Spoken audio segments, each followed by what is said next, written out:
Welcome to the 10-2 Credit Union Erie News Now Football Fridays. I'm John Leidick, Isaac Petcash on the road this evening as we reach Week 7, an emotional night as we've told you throughout our broadcast throughout the evening, heading into our game of the week. 3 Lakeview students killed in a car crash last evening, the community mourning the loss of an 18-year-old and 2 17-year-olds.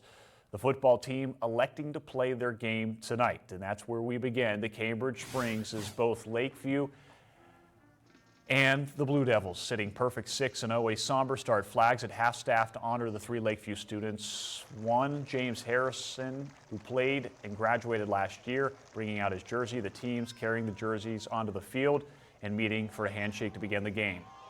And as we start, first play from scrimmage, as Jim Nance put it last year, when DeMar Hamlin collapsed, a storybook start as Leighton Zackerold to Danik Hansen, 65 yards, 7-0 Sailors. Next drive, Mitchell Tingley back from injury, 36 yards on 3rd and 7, 14-0 Sailors quickly. Next, Blue Devils drive, 4th and 9 to the 14, and it's Preston Gorton for Cambridge Springs on the pitch. He finds pay dirt, 14-6, the PAT no good. Early second, Tingley's 7th carry of the drive, his 2nd touchdown of the half, 14 yards and a 21-6 Lakeview lead. Next drive for the Spa, they punch it in. It's Gorton with his 2nd score of the half from a yard out, 21-14, Lakeview in front at the break. Lakeview recovers a fumble to start the 3rd quarter and marches it down in 6 minutes. Tingley his 3rd rushing score of the night, 28-14. Next drive for Cambridge Springs, 3rd and 18, the half-back pass. Look at the trickery, finds Gorton downfield and down to the 2. Next play, Tristan Mazadra from short range, making it in, 2-point good, so 28-22. We go to the 4th, 4 minutes to go, 4th and 1 Cambridge Springs. Gordon up the middle, stuffed. They're going to measure it. Was it enough?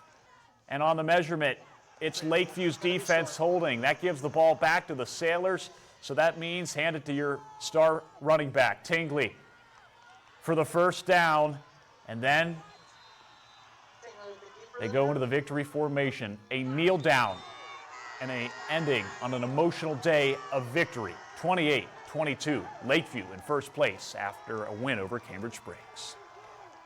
Tonight, an emotional night from Baird Field between Cambridge Springs and Lakeview. 2 undefeated teams coming in, but the focus centered around the mourning of 3 Lakeview students that were killed in a car crash last night. The Sailors coming out inspired in this game and leading the way, 3 touchdowns from senior Mitchell Tingley to pace the Sailors to a 28-22 win over their rival. Took everyone's heart. Couldn't do it without every single person on this team, fans, family behind us. Without them, we couldn't do any of it. The game went back and forth, teams trading scores in the first half, but in the 3rd quarter, Lakeview controlling the clock and getting 2 key 4th down stops late in the game, one of which came on a 4th and 1. Head coach Bill Hickman said with everything surrounding the team the last 24 hours, it was about resilience, heart, and the will to succeed even in these trying times. We had a goal, even halftime. We made some good adjustments at halftime, and it's all heart. They're a resilient group. They've been showing it every single game, every week. Every adversity that come our way, they overcome it. Why? We stick together as a team, a family. We are a family. Our community is behind us. We've been traveling well. Our fans have been going everywhere we go, packing the house. So the Sailors moved to 7-0. They are now in first. So the Sailors now 7-0. They are officially in first place in Region Number 1, Cambridge Springs, dropping to 6-1. Will we see these 2 teams again in the playoffs? That question still left to be determined. Reporting from Baird Field in Cambridge Springs, here in Crawford County, Isaac Petcash, Erie Sports Now.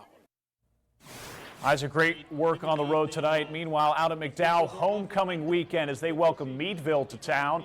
After a McDowell fumble on its opening drive, Meadville cashes in. Braden Miller with a 12-yard touchdown run, 7-0 Bulldogs. Quick McDowell response. Blaze Myers with a 1-yard run up the middle to tie this game at 7. Following a Meadville punt, first play from scrimmage, Stephon Porter just needs the pitch and a couple of blockers, and he will see you later. Reservation for 6. And it's the Trojans' first lead of the ball game, 14-7, early into the first quarter. On McDowell's 3rd drive, they would go to the air But first, this was a touchdown run. This one made it 21-13. It was Leo Whitaker with the 33-yard touchdown that made it 21-7. But then it's Dominic Baraducci on the run here. This one going in from 34 yards out, and McDowell with a big win at home on homecoming weekend, 52-13. Another member of our Football Friday crew joins us now, Ethan Kibbe. And tonight, Ethan, you have the Region 5 route. This is a crowded group fighting for the region title. Really good games tonight, John. I mean, across the board, great games. And thanks for giving me a couple of them, because we had a nail-biter. One of these games took a couple of overtimes and all sorts of touchdowns to sort out. To Fort LaBeouf we go. The Bison hosting Harbor Creek at Carm Benito Field. We'll pick this one up second quarter. Bison trailing 7-6, 3rd and 18. Not good? Connor McChesney says, watch this. Damian blows deep, 55 yards.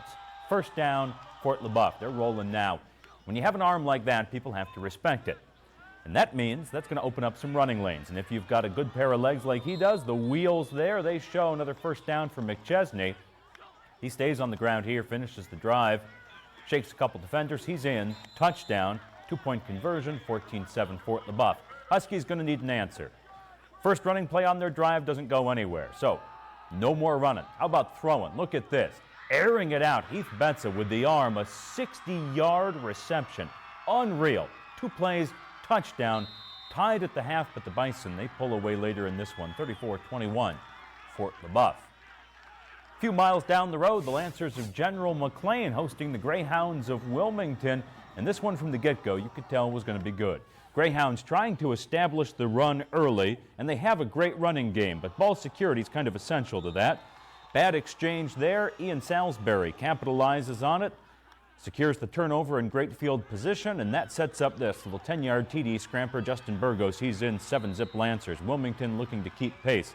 Not going to do it quickly. That's not what they do. Ground and pound, that's the name of the game. Ben Miller, here he rips off a 20-yard run down to the 1-yard line.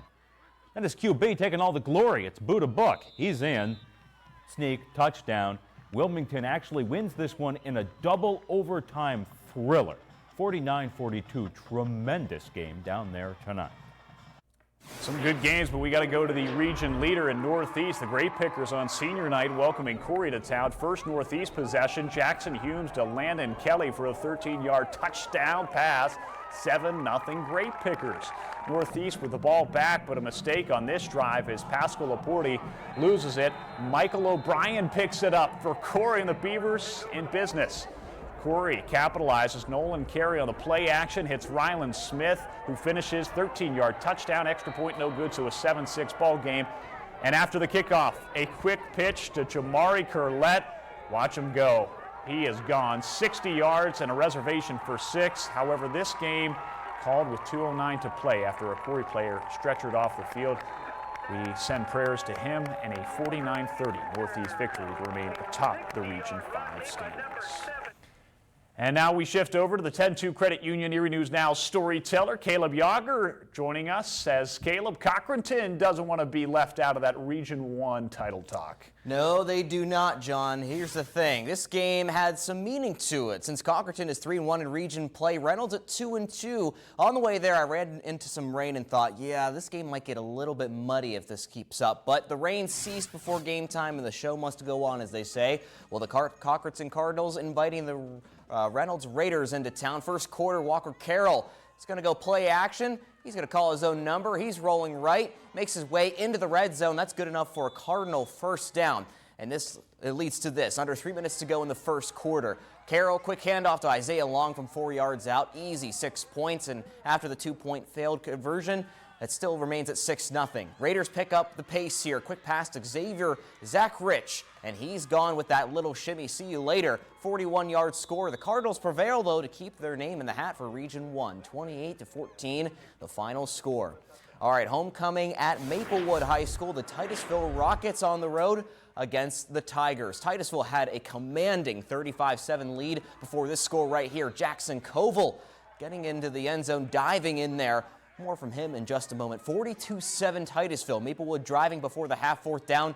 Tigers trying to keep it alive, but the pass is complete to Dorian Dubé. Turnover on downs. Rockets kneel it out before the half. Picking up third quarter, remember I said more from Jackson Koval later on? Well, here you go. First play after the kickoff.